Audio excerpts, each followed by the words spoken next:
Bismillahirrahmanirrahim. Assalamualaikum warahmatullahi wabarakatuh. Selamat siang, Teteh. Kita melanjutkan lagi video petunjuk tugas untuk MAPA. Baik, izin share screen ya.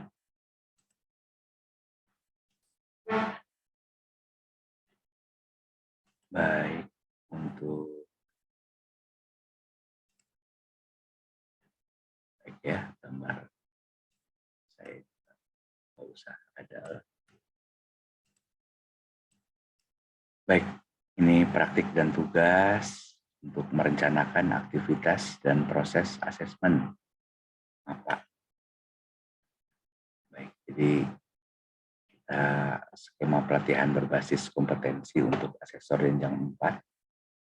Ini ada 3 unit kompetensi ya.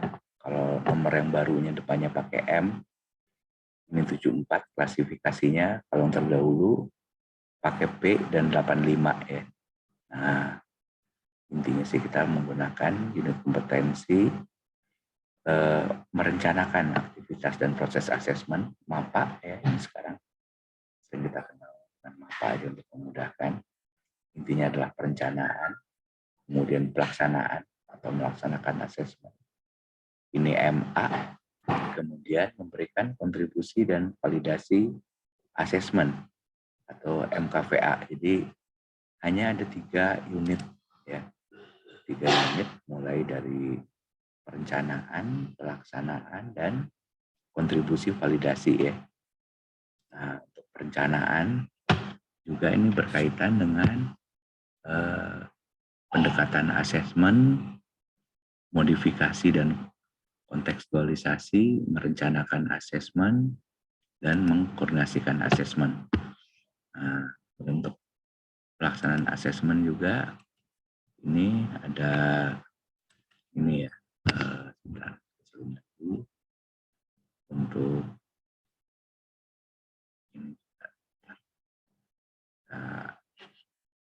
saya suka kelihatan. Nah, ini untuk melaksanakan adalah memelihara lingkungan asesmen, mengumpulkan bukti, mendukung asesi, membuat keputusan asesmen, merekam dan melaporkan, dan meninjau proses asesmen. Kemudian untuk yang kontribusi dan validasi ini adalah menyiapkan proses validasi, kontribusi di proses validasi, dan kontribusi untuk hasil validasi. Baik, nah intinya semua ini adalah di MAPA ya, di perencanaannya, di pendekatan, perencanaan, modifikasi dan kontekstualisasi, dan mengorganisasikan. Nah ini ada beberapa hal yang perlu Akang Teteh familiar ya, terbiasa. Jadi ini berkaitan dengan kondisi atau keadaan lingkungan kerja. Ada. Kemudian untuk asesinya sendiri, target asesinya kita seperti apa, tujuan asesmennya, kemudian orang-orang yang relevan untuk memvalidasi atau untuk kita tanyakan. Yang keenam adalah standar industri atau tempat kerjanya seperti apa ya. Jadi ini berkaitan dengan standar dan kriteria. Kemudian untuk bukti, ini ada yang sifatnya memang mendemonstrasikan atau produk hasil buatan dari asesi, bisa juga portofolio atau bahkan penghafalan. Ini yang paling bawah adalah mampu menghafalkan. Kemudian jenis bukti ada yang langsung, tidak langsung, dan tambahan atau kombinasi. Untuk aturan bukti, ini kita sering kenal menjadi VATM ya. Aturan bukti adalah VATM. Valid, asli, terkini, memadai ya. Jadi ada 3. Kemudian metode asesmennya, untuk tadi yang demonstrasi itu kita menggunakan observasi langsung.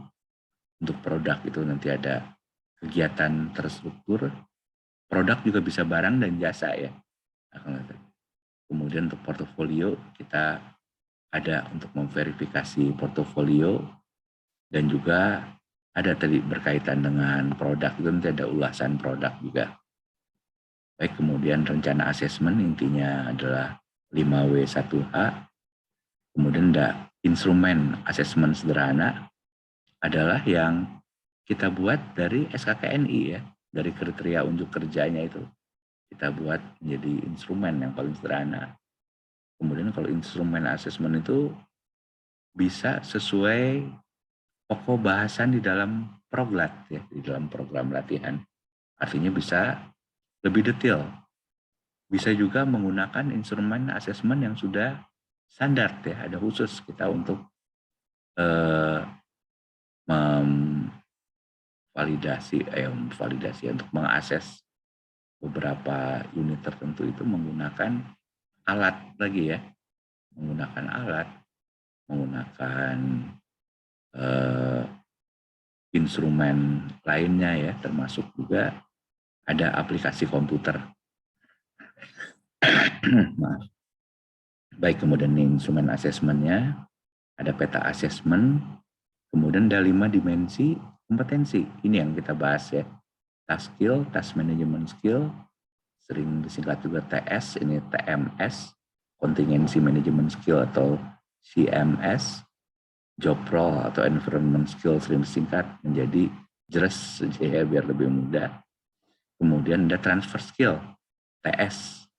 Nah, prinsip-prinsip asesmen adalah valid, sama juga ya, intinya harus valid semua, validitas, reliabilitas, fleksibilitas, dan fairness.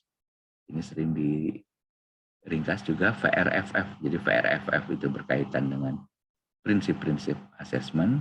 Tadi kalau di atas VATM adalah aturan bukti. Nah, kemudian ada lagi employability skill. Ini sebenarnya merupakan soft skill ya, mencakup keterampilan komunikasi, kerjasama, pemecahan masalah, inisiatif, ada perencanaan dan pengorganisasian, dan juga termasuk self management skill ya. Ada kita lebih memanajemen diri ya. Nah, manajemen diri ini juga sangat penting. Kemudian ada learning skill, ada teknologi skill. Ini termasuk yang bisa di-assess ya di setiap tahapan nanti di setiap assess itu di kriteria unjuk kerja bisa dimasukkan employability skill. Baik, skema asesor ini merupakan skema yang terakhir ya, walaupun hanya 3 ini dianggap yang paling susah ya, tapi sebenarnya nggak susah amat ya. Sebenarnya intinya tadi berkaitan dengan peristilahan, kita intinya hafal aja, ada aturan bukti itu VATM, ada prinsip asesmen itu VRFF, kemudian juga tadi ya, ada 5 dimensi kompetensi. Ini ada TS, TSM, CSM, JRS, dan TS ya. Ada transfer skill, ada TRS. Baik, kemudian juga membuat instrumen, intinya ya, kita kalau TOT yang terdahulu adalah melatih, maka kalau di sini adalah kemampuan membuat instrumen dan mengisi form. Baik, Teteh. Nah, kemudian kalau untuk MAPA ini tadi ya, menentukan pendekatan asesmen, mempersiapkan rencana asesmen, identifikasi persyaratan modifikasi dan kontekstualisasi. Yang keempatnya menentukan asesmen. Di sini juga nanti ada menentukan asesmen adalah berkaitan dengan kandidat, tujuan, dan konteks asesmen. Ada standar industri atau tempat kerja seperti apa ya. Jadi inti ini berkaitan dengan standar dan kriteria sekali lagi ya. Nah, standar dan kriteria tentunya akan berbeda ya kita ya, kalau hanya sekedar seseorang yang ini tentunya berkaitan dengan risiko ya, berkaitan juga dengan keahlian, harus benar-benar sangat ahli dan seterusnya ya. Nah, untuk itu juga ada identifikasi persyaratan modifikasi dan kontekstualisasi, itu adalah berkaitan dengan kebutuhan konteks. Konteksnya di mana ya, ini kita identifikasi. Kemudian alat asesmen yang dipergunakan apa ya. Jadi tentunya kalau kita misalnya konteksnya para alumni yang sudah di atas 5 tahun kerja, tentunya nggak perlu terlalu detail ya. Nah, ini nanti akan menentukan ke alat asesmennya ya. Berbeda dengan seorang yang masih baru lulus ya. Tentunya akan harus dipastikan bahwa seseorang itu kompeten. Nah, kemudian juga ada peluang kegiatan asesmen terintegrasi. Bisa ada beberapa unit menjadi bisa diukur dengan satu alat ya, dengan dalam satu lembar pertanyaan, apakah pilihan berganda atau esai atau studi kasus. Ini ada bisa terintegrasi ya. Kemudian untuk mempersiapkan rencana mulai dari unit kompetensinya harus jelas, metode dan instrumen asesmen, kemudian rencana asesmennya. Nah, untuk merumuskan asesmen dimulai dari menganalisis instrumen asesmen yang digunakan, ini ada kesesuaian penggunaan, dan tadi kalau misalnya ada modifikasi sampai sejauh mana. Jadi intinya kriteria unjuk kerja itu adalah minimum requirement, persyaratan minimal. Sedangkan yang diharapkan itu tadi tergantung konteksnya, apakah memang lebih detail atau bahkan bisa lebih umum sifatnya ya. Tapi ya tentunya kita kalau di tingkat S1 ada standarnya ya. Tadi KKN ini itu dari standarnya. Baik, kemudian ini instrumen asesmennya. Kemudian ada juga berkaitan dengan persyaratan unit atau kursus, ini berkaitan dengan kurikulum pelatihan ya, dari proglatnya seperti apa. Ada instruksi yang jelas dan instrumen asesmen memenuhi standar yang disyaratkan. Baik, jadi kita ada 23, ada 22 kalau nggak salah ya, ada form yang harus kita pahami. Nah, berkaitan dengan MAPA ini, mulai yang ada contrengnya nih. Kang teteh ini jadi ada contrengnya, silakan di apel 01, apel 02 yang paling awal ya. Kemudian kopi skema ini dikosongkan, ada contrengnya karena memang Kang Teteh punya kopi skema maupun unit kompetensi yang berbeda-beda nanti ya. Kemudian ada MAPA 02, peta instrumennya. Dari MAPA 01 ini adalah merencanakan aktivitas ya.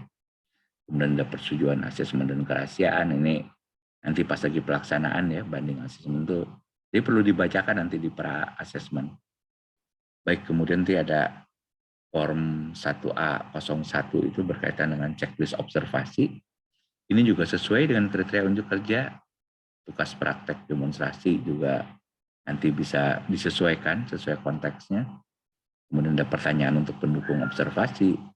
Nah, karena ini kita nanti nggak ada proyek ya, berkaitan dengan membuat sesuatu, maka cukup ini aja ya, dari form-form untuk perangkat asesmennya, mulai yang utamanya tugas praktek, pertanyaan untuk mendukung observasi, penjelasan ini nggak perlu ya, penjelasan singkat proyek, kemudian FR1A05, pertanyaan tertulis bisa pilihan ganda, ini juga tentunya harus lengkap dengan kunci jawaban dan lembar jawabannya.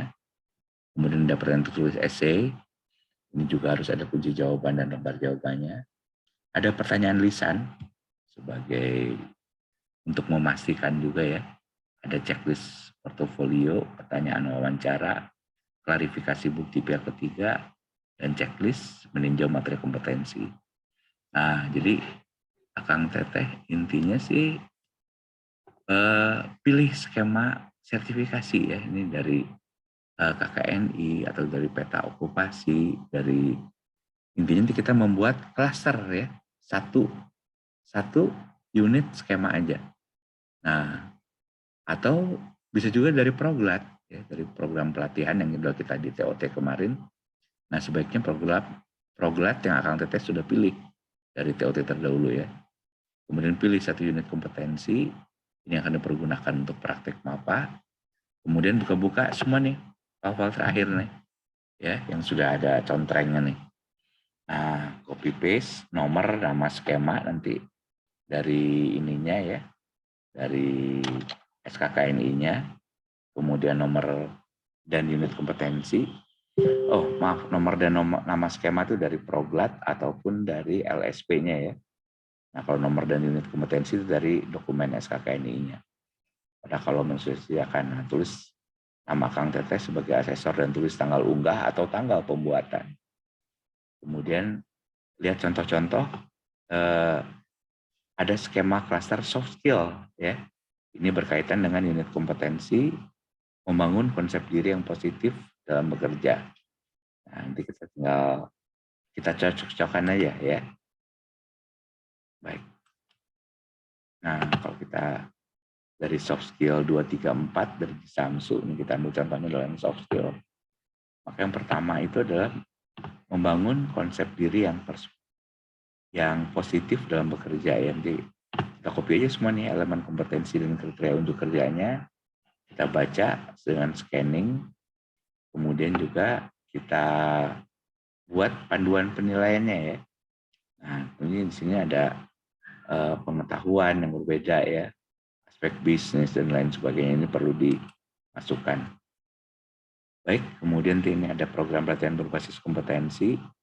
Intinya kita tinggal copy paste tadi ya. Kalau kita nanti ada nama pelatihan atau nama ininya tadi ya, apa yang di atas tadi itu ya, ada rencana skemanya atau dari proglatnya. Nah, tidak, kita copy aja nih semua nih. Nanti ada yang disebut konteks variabel ya, di sini akan teteh. Konteks variabel ini untuk mengembangkan kemampuan ini apa? Nanti pertama kali berkaitan dengan unit kompetensi, kemudian berkaitan dengan pengolahan diri semua ya, satukan dengan employability skill tadi ya, membangun integritas sebagai kerja profesional, mengembangkan dan seterusnya. Bisa kalau kita baca sendiri ya. Nah, kemudian juga kita harus mengetahui kelebihan dan kelemahan, tidak terbatas pada aspek fisik, tapi juga yang non fisik atau psikologis. Jadi kalau kita ada aplikasi-aplikasi tes psikologi untuk mengukur konsep diri ini sangat tepat ya, karena mempermudah itu intinya ya. Nah, kemudian juga kalau di sini juga di unit kompetensinya harus bersama mentor ya. Nah, mentoring harus dilakukan, ini peralatan dan perlengkapannya, standar, norma dan standar tentunya akan ada banyak ini. Baik. Nah, kemudian ini ada panduan penilaiannya. Intinya tetap penilaian dilakukan pada pengetahuan, keterampilan, sikap kerja, dan proses, serta hasil yang dicapai. Kemudian penilaian dapat dilakukan dengan kombinasi metode observasi terhadap perilaku tempat kerja, wawancara, secara lisan, tertulis, atau portofolio.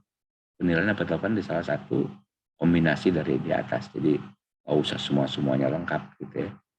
Yang penting ada ininya ya, ada petugasnya juga gitu ya. Baik, panduan penilaian ada persyaratan penilaian, ada pengetahuan keterampilan yang diperlukan. Kalau berkaitan dengan ini adalah pengenalan diri dan tipe-tipe kepribadian, aspek kritisnya, memonitor setelah. Nah, inilah yang harus kita baca ya, semua tentang SKKNI-nya. Kemudian di sini nanti ada proglat juga, bisa dibaca di sini ya. Proglatnya apa tujuannya, kemudian SKKNI tetap yang 2, 3, 4 membuat minimal lulusan SMK, SMA sederajat, jadi minimum setahun di bidang kompetensi dan seterusnya ya. Di sini juga ada ininya, ada kelompoknya. Baik, Akang Teteh, sementara segini dulu ya, beberapa lama.